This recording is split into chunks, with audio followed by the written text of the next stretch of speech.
Olá, boa noite. Começa agora o último ponto e contraponto de 2022.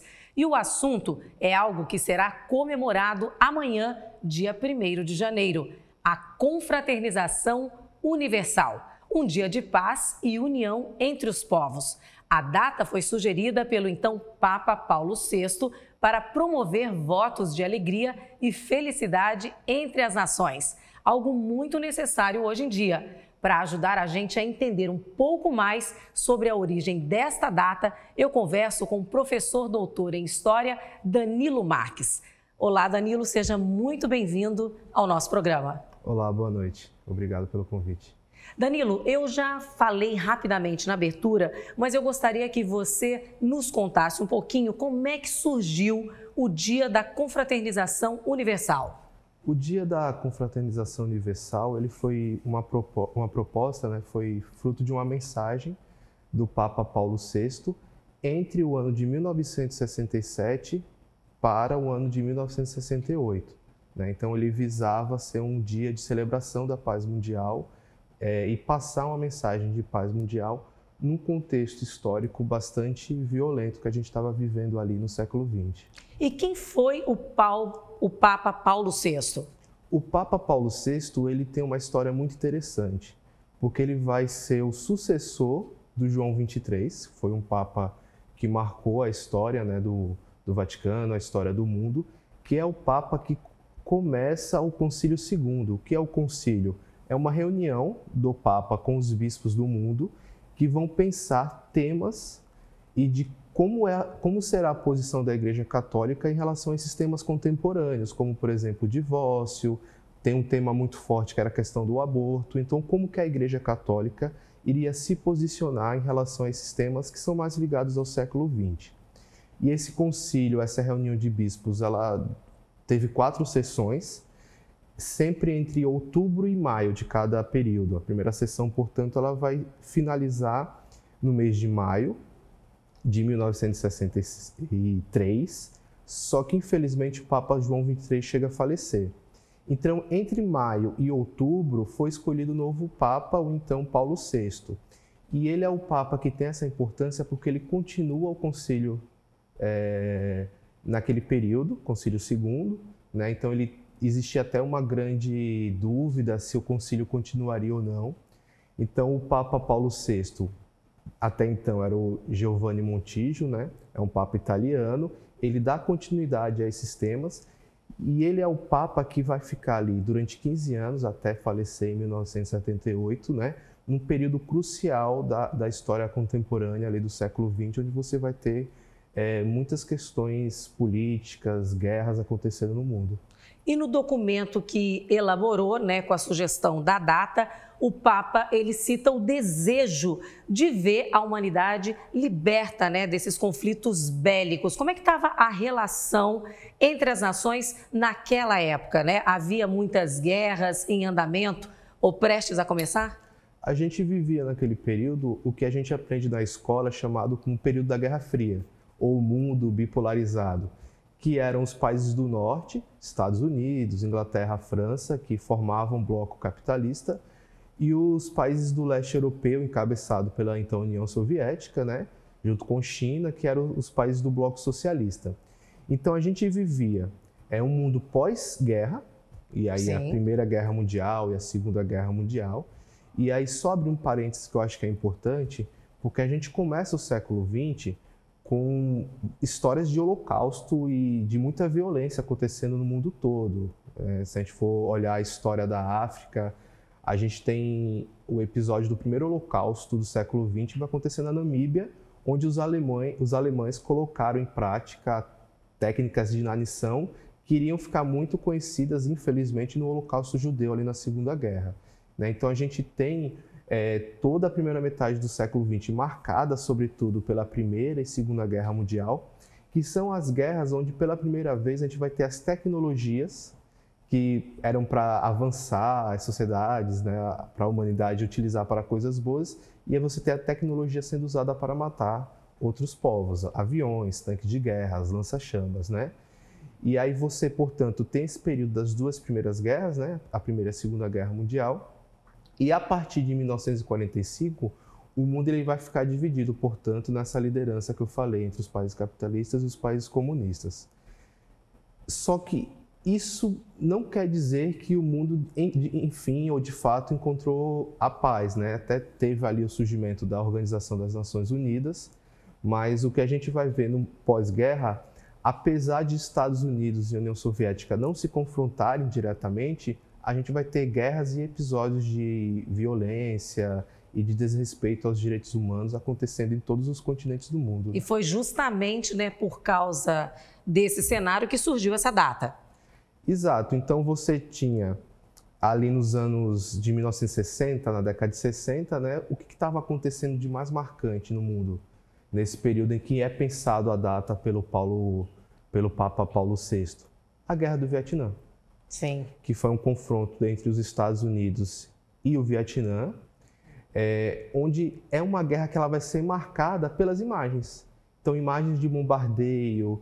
Aquela da menininha, né? Exatamente, que é aquela imagem histórica, que é uma menina pré-adolescente que estava tomando banho, chegou um bombardeio norte-americano na região onde ela morava, e aí ela sai correndo do banho, e é uma imagem que vai correr o mundo todo. A expressão, né, dela, né? Exatamente, que ali ela marca, né, o que estava acontecendo, infelizmente, diariamente no Vietnã. Então, são imagens da Guerra do Vietnã que vão vincular o mundo todo e vai ficar passando essa imagem, né, direto sobre a violência que estava sendo praticada.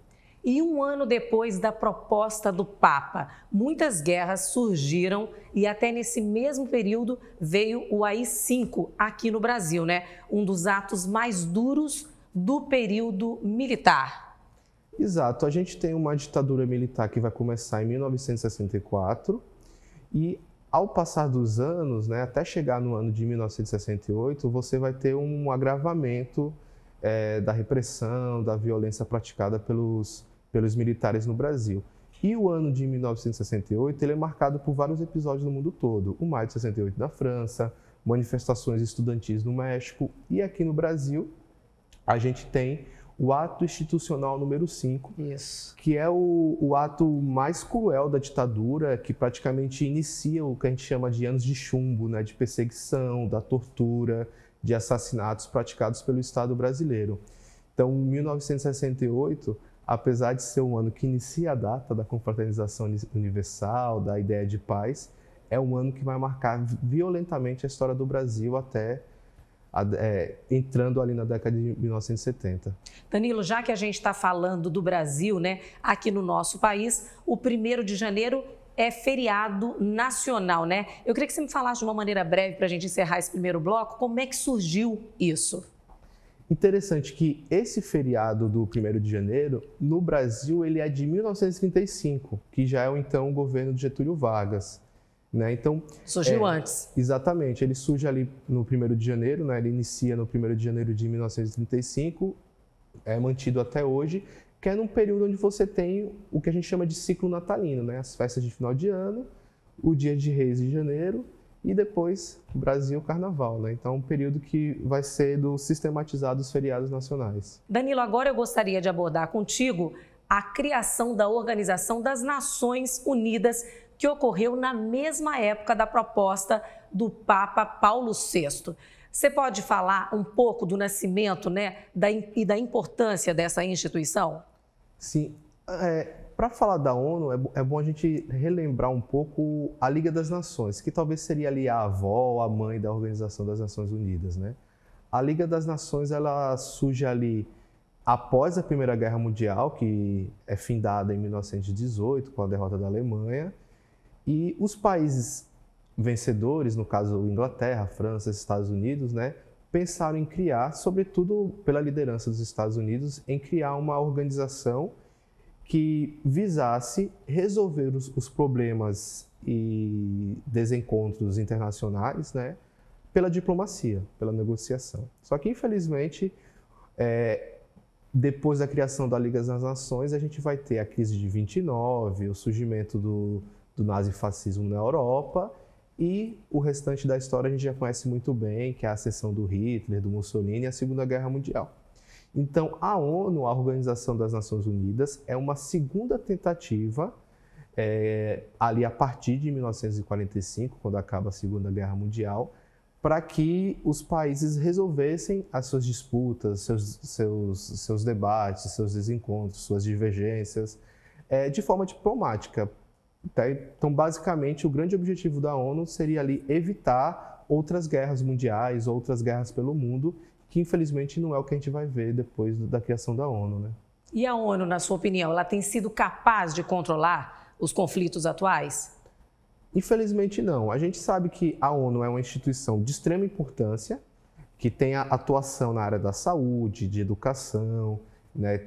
Teve pontos de muito sucesso, mas infelizmente o que a gente vê depois da criação da ONU é a Guerra da Coreia, na década de 1950, que hoje a gente conhece como Coreia do Norte e Coreia do Sul, então você tem essa Guerra da Coreia. Nos anos 60, você tem a Guerra do Vietnã, como eu já mencionei aqui, e guerras mais recentes, como a Guerra atualmente, do Golfo. Né? Exato. E da Ucrânia e Rússia aí, que está completando, já passaram aí mais de 300 dias, né? A gente vai completar um ano de uma guerra que, por exemplo, se a gente for analisar historicamente os motivos, as causas do que está acontecendo hoje na Ucrânia e na Rússia, vão remontar a 1945, a todo o período ali do pós-guerra da Segunda Guerra Mundial, né?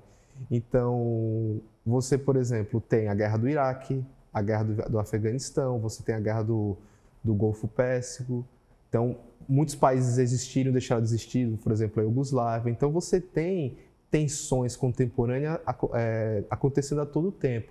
E não é só na Europa, né? Infelizmente, a ONU ela não conseguiu, por exemplo, dar conta de muitos conflitos acontecendo no continente africano, que infelizmente fica esquecido. No ano de 1994, tem até um filme chamado Hotel Ruanda, né? Fala de um conflito entre duas etnias na África que foi marcado pelo extermínio, genocídio da população, uma matança muito grande. Qual o nome do filme, para quem estiver assistindo Hotel a Ruanda. Gente? Hotel Ruanda. É um filme que já aí tem... uma dica, né, aí do Exato. nosso ponto e contraponto trazido pelo nosso historiador. É um filme que retrata esse conflito que aconteceu na África no ano de 1994 e que, às vezes, a gente tem tanta barbaridade acontecendo fora da Europa que a gente não se dá conta, né? E, por exemplo, a ONU ela não consegue avançar ainda nessas questões, né? E analisando a história, a gente encontra vários exemplos, né, de boas relações entre nações, mas que por um motivo ou outro acabam virando conflitos ou até guerras. A gente consegue observar isso atualmente também, né? Exato. A gente tem, assim, por exemplo, é interessante, porque você já tem países que foram aliados de guerra e que já guerrearam antes, né? Então, por exemplo... Repetindo, a história se repete. E países que eram inimigos se tornaram aliados. Por exemplo, Inglaterra e França. Pois é. Na Guerra da Independência norte-americana, né? Quando os americanos lutavam contra a colonização dos ingleses, quem apoia o exército norte-americano pela independência são os franceses. E depois a Inglaterra e França se tornam aliados, tanto na Primeira como na Segunda Guerra Mundial, né? Então você tem essas idas e vindas, essas negociações, né? E também inimigos históricos, né? Quem é rival hoje, amanhã é amigo, que é o que acontece na política também, né? Exato. Danilo. Tem para a gente trazer um pouco para a nossa realidade, tem uma guerra que a gente conhece na escola, na época quando a gente estava falando de escola, né? Na nossa fase escolar, que é a Guerra do Paraguai. Sim. O que seria a Guerra do Paraguai, resumidamente? Brasil, Uruguai e Argentina se juntam para guerrear o Paraguai. No Paraguai, essa guerra é conhecida como Guerra da Tríplice Aliança, porque para a visão do paraguaio é quando o Brasil, Uruguai e Argentina estão invadindo, né? Então, são países que hoje formam um bloco econômico no nosso continente, que é o bloco do Mercosul, por exemplo. E que se ajudam, né? Que não tem nem rivalidade no futebol mais. Rapaz, tem. Há controvérsia. Esse ano, pelo menos, né? Na Copa. Há controvérsias, viu? Eu acho que essa vitória da Argentina vai provocar os vizinhos, né? Sobretudo o Brasil, para voltar a ganhar um título, né? E eu acho que a rivalidade vai voltar a aumentar com isso. E a história mostra muito, né? O passado mostra muito o que está acontecendo agora também, né, Danilo? Exato. O presente é um retrato do passado? O que a gente vive hoje é resultado do nosso processo histórico, né? Se a gente tem, por exemplo, um país como o Brasil, Porque a gente fala tanto de guerra e de violência, né, mundialmente falando, mas o Brasil ele é marcado pela sua história, pela escravidão, pela violência da ditadura. Então a gente está num país que tem desigualdades sociais, raciais muito grande. A questão da fome no nosso país, que é um ponto, né? Porque, por exemplo, uma das questões do Papa Paulo VI justamente era essa questão da paz e da fome. Com certeza.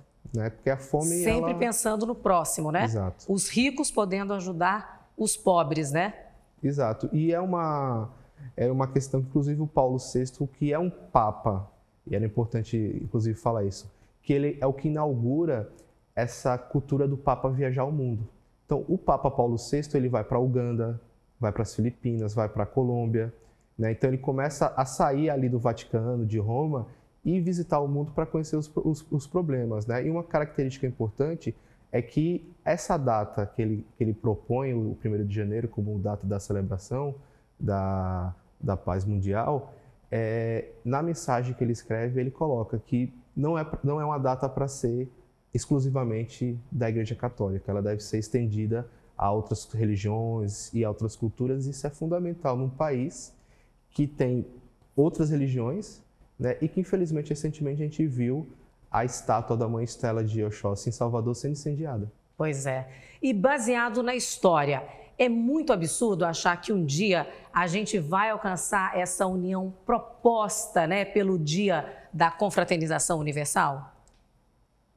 Hoje, em 2022, em plena guerra e em plena conjuntura conturbada, fica muito difícil a gente avistar isso, né?